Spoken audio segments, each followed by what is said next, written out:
Baik anak-anak,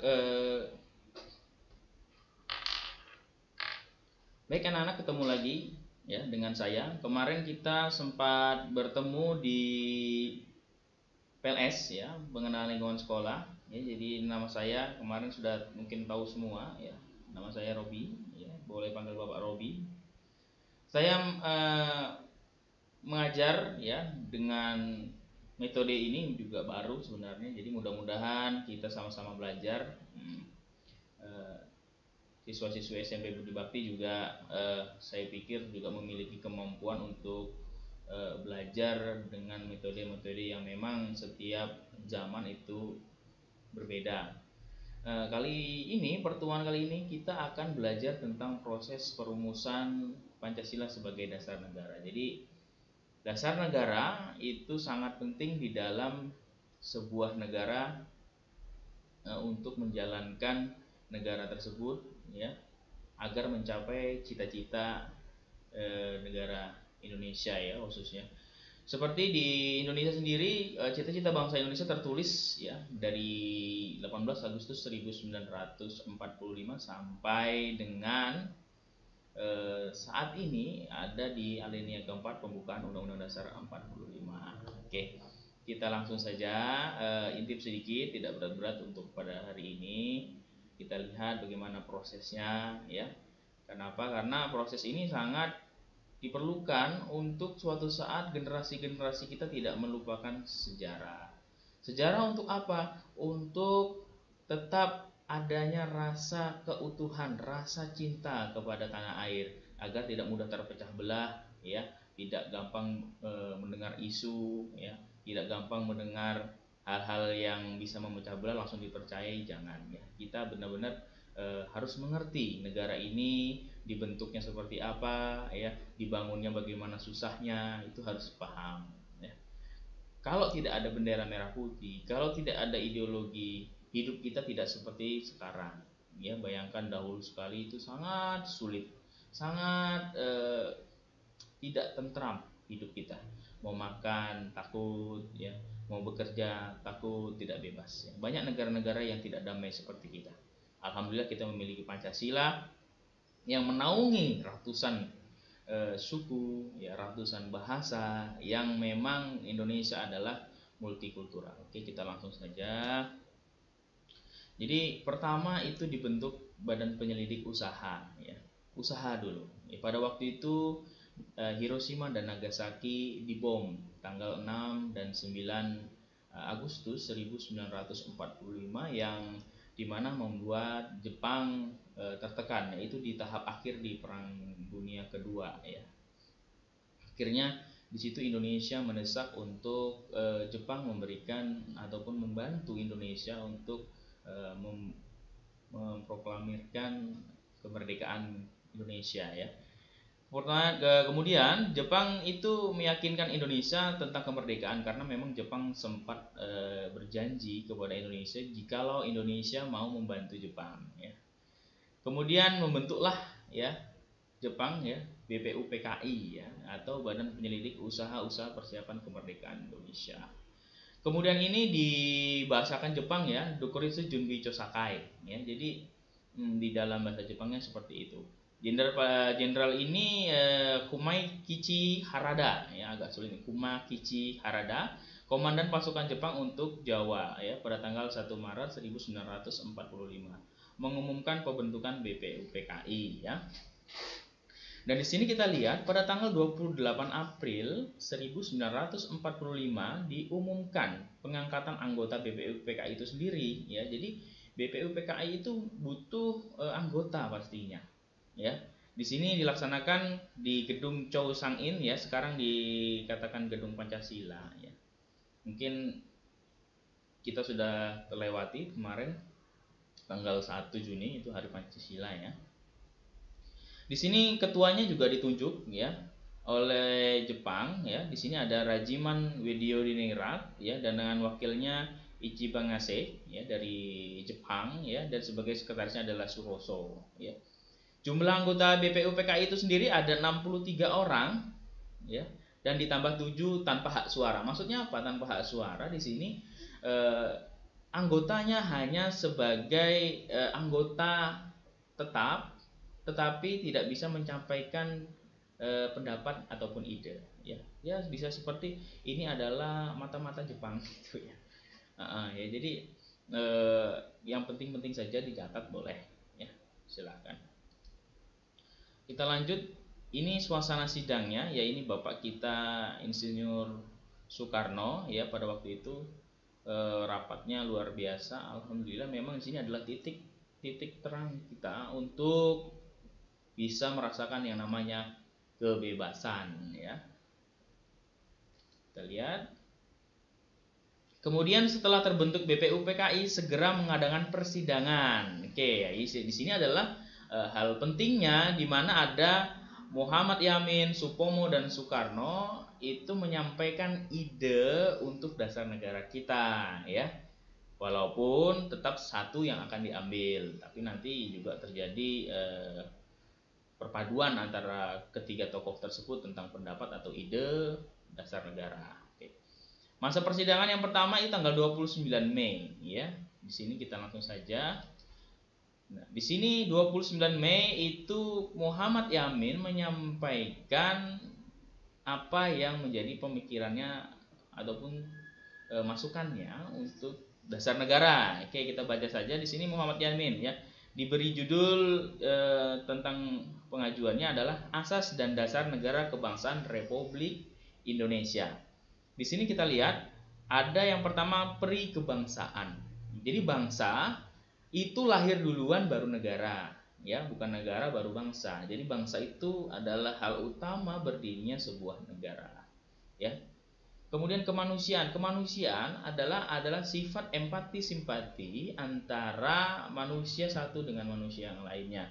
Jadi sebuah negara itu penting sekali, ya, penting sekali kita dapat berinteraksi, saling membantu, saling menolong. Akhirnya apa? Terbentuklah ikatan batiniah yang memang untuk menjaga tanah air ini. Jadi kalau hanya yang menjaga ini hanya polisi, hanya tentara, itu nggak bisa. Jadi semuanya harus ikut serta dalam menjaga keutuhan negara kesatuan Republik Indonesia.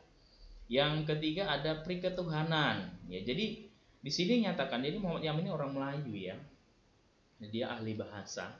Jadi ketuhanan itu penting Pak, penting. Kenapa ketuhanan itu penting? Karena banyak kita orang-orang pinter ya, orang-orang yang S1, S2, S3, mungkin nanti bisa bikin sampai S7, itu tentang pintarnya luar biasa ya, tentang pendidikan ya, ataupun tentang ilmu pengetahuan. Tetapi apa? Mereka korupsi ya, oknum-oknum tertentu.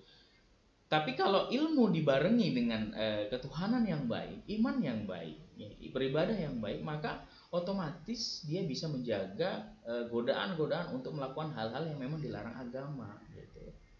Dan akhirnya apa? Negara kita menjadi negara yang bagus, yang baik ya, walaupun memang ada kekurangan di sana sini.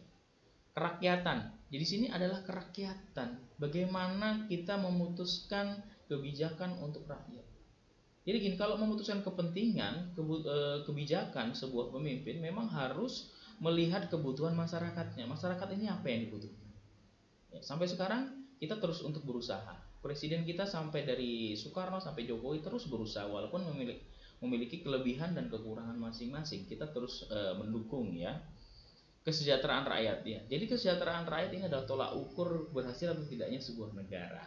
Ya, tapi tidak bisa langsung tiba-tiba seperti Singapura ya, selalu dibandingkan dengan Singapura, tidak bisa. Kenapa? Singapura jumlah penduduknya jauh dengan kita, luas wilayahnya jauh ya, yang dijaga yang dikasih makan beda jumlahnya. Contoh ya, di dalam keluarga ada 2 anak ya, dan tambah lagi 2 orang yaitu ayah dan ibu ya, itu akan mudah mengaturnya dibandingkan dengan di dalam keluarga ada 5 anak ya, 2 orang kakek dan nenek, kemudian tambah lagi 2 ayah ibu, akan lebih pengeluarannya lebih besar mana kan begitu. Itu sebuah negara seperti itu untuk ilustrasinya ya.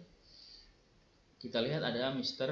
Supomo ya. Kita ke yang kedua pada tanggal 31 Mei 1945. Di sini ada pemikiran berupa penjelasan tentang masalah-masalah yang berhubungan dengan dasar negara ya. Negara yang akan dibentuk hendaklah negara integralistik yang berdasarkan pada hal berikut ya. Dia akan menjelaskan, ini banyak ganteng sekali. Persatuan. Nah, ini persatuan. Dia memikirkan bagaimana persatuan itu sangat penting. Kenapa? Indonesia ini memang negara yang sangat mudah terpecah jika rasa persatuan tidak ada. Ya, banyak kasusnya sampai sekarang. Walaupun sila ketiga sudah jelas. Keseimbangan lahir dan batin, maksudnya lahir dan batin, antara lahir dan batin itu seimbang untuk kehidupan lingkungan bernegara. Ya, jadi kalian membutuhkan untuk memenuhi kebutuhan sehari-hari, tapi juga secukupnya, gitu ya. Musyawarah. Nah, musyawarah ini adalah asas bernegara kita sampai sekarang. Menyelesaikan sesuatu itu dengan berbicara baik-baik, tidak mesti pakai otot, ya, tidak mesti pakai kekerasan, tapi kita ngomongnya baik-baik untuk mencapai sebuah kesepakatan bersama. Oke. Dan kemudian ada keadilan sosial. Di sini adalah keadilan sosial, maksudnya apa? Keadilan itu kata dasarnya adalah adil. Adil bukan sama rata, tapi adil sesuai dengan kebutuhan. Ya. Ingat, adil bukan sama rata. Contoh, si adik A namanya itu kelas 2 SD, dia dikasih jajan 5.000. Kakaknya SMA kelas 10 dikasih jajan 5.000. Serupa, serata. Adil tidak? Tidak. Kenapa? Karena kebutuhannya berbeda. Ya, di situ adil ya, perlu ditekankan kepada siswa-siswi kelas 7 ya. Kemudian yang ketiga, di sini ada tanggal 1 Juni Insinyur Soekarno mendapatkan kesempatan untuk mengemukakan dasar juga ya. Jadi gantian itu. Ya, Soekarno terakhir. Makanya pidatonya terkenal sekali ya. Nanti kita akan putarkan ya kalau di pertemuan selanjutnya ya. Yang pertama ada kebangsaan. Bangsa tadi sudah saya jelaskan bahwa itu adalah sekumpulan ya. Jadi bangsanya sekumpulan beberapa suku atau dua atau lebih ya. Kemudian ada internasional, jadi kita di sini membangun hubungan internasional. Kenapa? Negara itu membutuhkan hubungan internasional. Ya, nanti SMA kalian dapat. Karena memang jadi kalau di IPS itu ada dua ya, ada multikultural ya. Jadi ada bilateral ya. Ya. Multilateral sama bilateral, sorry. Kemudian ada mufakat. Jadi mufakat demokrasi sama dengan musyawarah tadi, menyelesaikan masalah dengan baik-baik ya, atau memberikan kebijakan melihat kepentingan masyarakat, kemudian memutuskannya secara bersama-sama. Kesejahteraan soal ketuhanan yang Maha Esa. Jadi kelima asas ini disebut diberi nama Pancasila oleh Soekarno ya, atas usul Muhammad Yamin pada waktu itu ya. Ya, dia ahli bahasa ya. Jadi lahirlah istilah Pancasila. Jadi dari Pancasila ini pun dari kerajaan Majapahit. Jadi memang Indonesia itu memang selalu dibayangi oleh kerajaan-kerajaan besar di Indonesia. Makanya sampai sekarang pun ada kesultanan di Indonesia. Tidak bisa dilepas karena dukungan mereka lah, dukungan raja, pangeran-pangeran itu adalah dukungan untuk Indonesia itu cukup sangat berpengaruh ya, dari Aceh sampai ke Papua. Sangat berpengaruh, tokoh agama ya. Jadi memang Indonesia itu merdeka bukan karena satu golongan, tapi karena bersama-sama ya, agamanya dari Islam sampai ke Buddha ya kan, Konghucu ya. Kemudian Konghucu baru diakui oleh negara itu tahun 98 ke atas ya, setelah Abdul Rahman Wahid menjadi presiden. Akhirnya Konghucu tidak lagi agama yang berlindung di Buddha, maksudnya sembunyi-sembunyi ya. Jadi sekarang sudah ada beberapa agama yang memang diakui oleh Indonesia. Bahkan ada lagi agama kepercayaan yang memang ya diakui juga oleh Indonesia. Memang negara Indonesia adalah negara demokrasi ya, betul-betul Indonesia itu mengiyakan apa pendapat orang ya. Maksudnya apa? Menerima pendapat orang, aspirasi kita tampung semua ya. Itu jadi bekal kita ya, kalian bagaimana untuk menampung ya. Jadi nggak langsung pendapat orang kita tolak, terima dulu ya, jangan langsung marah-marah gitu. Kemudian persidangan kedua pada tanggal 10 sampai 16 Juli 1945 ya. Di sini masa persidangan pertama BPUPKI kan sudah berhasil ya, 3 orang tokoh kita, tokoh negara ya, founding father kita menyampaikan dasar negara tersebut. Nah, ini dilanjut nih ya, karena ada masa resesnya di sini ya, istirahat 1 bulan penuh, kemudian lanjut di bulan Juli ya. Kemudian lah pada BPUPKI akhirnya membentuk panitia khusus di sini ya, perumusan dasar negara yang beranggotaan hanya 9. Mungkin kalau yang di SD sudah sempat belajar sedikit. Tugas panitia 9 ini adalah menampung ya aspirasi tentang pembentukan dasar negara Indonesia yang merdeka.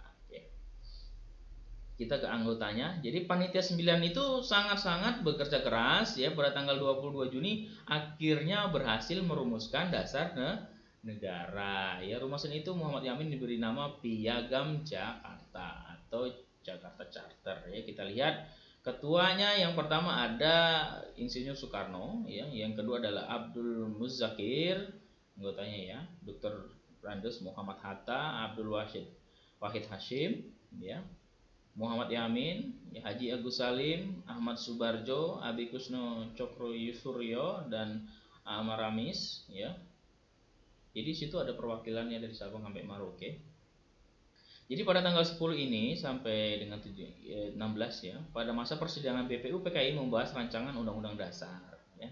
Untuk dibentuk panitia perancang Undang-Undang Dasar yang diketuai juga oleh Soekarno. Jadi memang Soekarno itu dari sebelum merdeka sudah memang luar biasa perjuangannya untuk Indonesia ya. Kita tidak bisa mengelak, dia bukan tiba-tiba menjadi presiden, tapi perjuangannya luar biasa.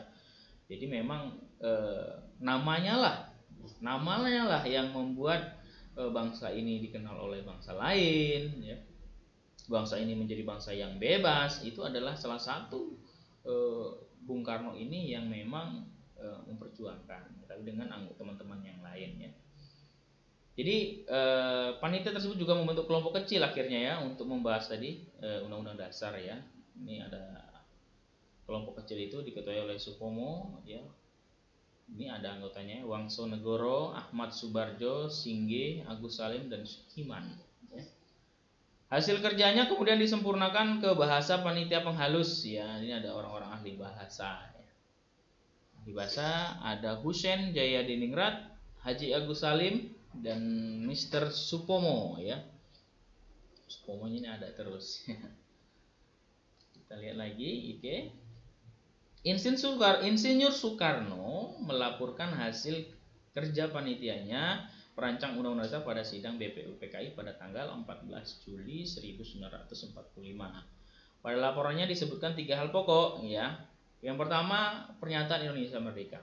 Intinya itu, Indonesia itu harus merdeka dulu, yang lain baru ikut. Makanya Pancasila dan Undang-Undang Dasar itu ya, konstitusi kita itu lahirnya tanggal 18 Agustus setelah 1 hari merdeka ya.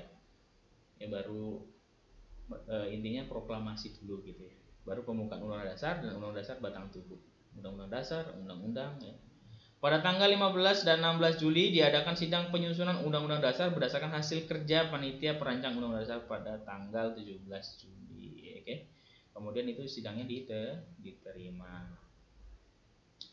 Di sini ya pembentukan panitia persiapan kemerdekaan Indonesia ya itu juga disiapkan. Pada tanggal 7 Agustus BPUPKI akhirnya dibubarkan ya. Tapi namanya badan usaha ya. Digantilah panitia persiapan kemerdekaan atau dipersingkat Cimbi Inka ya. Ya ini Inka ya. PPKI sendiri itu beranggotakan 21 orang ya. Yang untuk mewakili daerah yang ada di Indonesia. Di sini ada 12 orang, ini perlu dicatat ya. Mereka terdiri dari 12 orang wakil dari Jawa, 12 orang dari Jawa. Jawa itu adalah pulau terbesar ya di Indonesia dan jumlah penduduknya terbesar di Indonesia ada di Jawa. Ya. Dari Jawa segitu, 3 orang wakil dari Sumatera, 2 orang wakil dari Sulawesi, ya, dan seorang wakil dari Sunda Kecil, Maluku, serta penduduk Cina, ya. Jadi memang Indonesia itu tidak hanya orang Jawa saja, orang Sumatera saja, orang Kalimantan saja, orang Maluku saja. Jadi memang ada macam-macam. Ya. Jadi di sini apa ditekankan? Ini saya kasih merah, ya, blok merah. Bahwa bangsa ini tidak bisa terus berdiri, terus ada kalau tidak ada rasa cinta tanah air, ya. Cinta tanah air apa? Yaitu kita harus memahami perbedaan, harus memahami beda klan, ya, atau suku, ya. Perbedaan tuh banyak, ya, ada bahasa, suku, ya, fisik, ya. Jangan suka bullying, ya, apalagi rasis itu sangat-sangat janganlah, ya. Karena apa? Karena akan timbul etnisentrisme atau orang-orang yang memang membanggakan sukunya, yang menganggap sukunya lebih baik daripada suku lain, klannya lebih baik. Apa kamu orang ini? Apa kamu orang ini? Jangan. Itu yang bisa menghancurkan bangsa kita sebenarnya. Kemudian ada ketua PPKI, ya. Di sini menambahkan anggota PPKI jadi 6, ya. Tambah 6, ya. Jadi totalnya ada 27.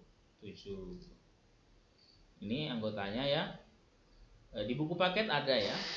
Kita lihat di buku paket. Jadi kalian yang penting saja ditulis di halaman ini, buku paketnya bisa dicek, ya. Di halaman sebentar, kita lihat di halaman 11, ya, Piagam Jakarta, sambil dilihat di itu panitia 9-nya juga ada nama-namanya, ya. Oke. Dilihat di buku paketnya. Ini adalah nama-nama panitia yang tadi, ya, yang sudah saya bacakan. Ya, anggotanya ada Supomo sampai dengan Abdul Abbas, ya. Anggotanya, ya, tidak perlu dicatat, itu banyak sekali.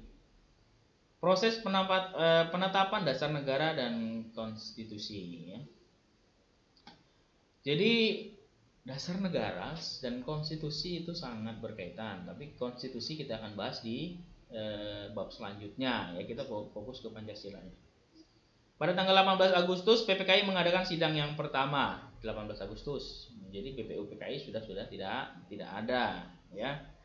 Kemudian pada sidang ini membahas tentang konstitusi, presiden dan wakil presiden dan lembaga-lembaga yang memang di dalam menjalankan negara itu dibutuhkan oleh presiden, ya.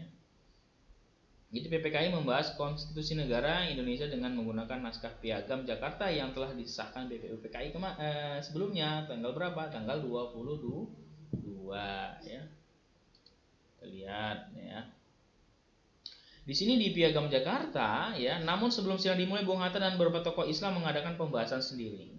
Piagam Jakarta hasilnya, ya, itu berbeda dengan saat ini, ya. Di sila pertama, khusus untuk sila pertama, dia bunyinya adalah ketuhanan dengan mewajibkan atau kewajiban menjalankan syariat Islam bagi pemeluknya. Jadi memang ini ketuhanan ini, ya, walaupun hanya diperuntukkan untuk pemeluknya, tapi tidak bisa mengayomi seluruh dari Sabang sampai Merauke, ya. Merasa memang dari Indonesia bagian timur itu memang mayoritas agamanya adalah non muslim. Jadinya memang tokoh-tokoh tersebut membahas untuk apakah memang ini harus diubah apa tidak, ya. Walaupun memang Indonesia mayoritas adalah agama Islam, ya. Nanti kita akan bahas bagaimana masuknya agama-agama di Indonesia, ya. Yang pertama tokoh Islam yang membahas adalah Ki Bagus, ya, ada Kasman, Kiai Haji Abdul Wahid Hashim, ya, dan Muhammad Hasan. Jadi mereka itu membahas dengan pemeluk ataupun tokoh-tokoh agama yang lain yang ada di Indonesia bagian timur, ya, yang memang pada waktu itu memang merasa keberatan, ya. Kalau memang pada waktu itu founding father kita tetap ngotot, egois, kita agak sulit menyatu jadinya, ya. Kenapa? Karena Indonesia memang agamanya multikultural, multikultural itu anunya, ya, sukunya. Jadi agamanya memang bermacam-macam, ya. Islam, Kristen, Katolik, Hindu, Buddha, Konghucu, dan aliran-aliran lainnya. Oke. Jadi mereka membahas apa yang dibahas tentang sila pertama ini, dan akhirnya mendapat titik temu. Oh, Indonesia diganti dengan ketuhanan yang Maha Esa, ya. Jadi di sini apa maksudnya? Jadi memang sila keempat, sila ke-1 itu membawai semua sila yang ada di bawahnya. Ada 4 sila, ya. Manusia yang adil beradab, persatuan Indonesia, ya. Kemudian ada sila keempat dan sila kelima, ya. Nah, di sini mereka mengancam akan mendirikan negara sendiri apabila kalimat tersebut tidak diubah. Di bahan pikiran. Mereka berpikir, ya, bapak kita, pendukung kita berpikir, wah, ini bisa memecahkan diri atau membentuk negara sendiri, ya. Buktinya kalau memang kita tidak memiliki memiliki benar-benar rasa bersama, itu bisa terbentuk negara-negara baru di dalam negara gitu. Banyak pemberontakan Indonesia, ya. Ya, nanti kita akan bahas satu-satu pemberontakan itu. Di sini dalam waktu yang tidak terlalu lama disepakati, ya, untuk menghilangkan kalimat dengan kewajiban menjalankan syariat Islam bagi pemeluk-pemeluknya, ya. Dengan ini diganti akhirnya apa? Tadi itu, yaitu ketuhanan yang Maha Esa, ya. Para tokoh PPKI berjiwa besar dan memiliki rasa nasionalisme. Jadi orang-orang nasionalis, ya, juga orang tokoh-tokoh agama Islam pada waktu itu memang mengakui, ya, keberadaan mereka, ya, mengakui keberadaan mereka, mengakui apanya? Mengakui mereka adalah bagian dari bangsa ini. Ya, jadi jangan ada sekarang golongan yang mau tinggal di bagian timur, mau bagian barat, utara, selatan, ya, menganggap daerah ini adalah untuk agama ini. Enggak, semua boleh, tidak ada yang melarang, ya. Termasuk membangun rumah ibadah misalnya, ya. Oke. Segitu saja dari saya. Kita lanjut minggu depan, ya. Dibaca bukunya tentang Pancasila untuk kelas 7. Oke, selamat siang. Assalamualaikum warahmatullahi wabarakatuh.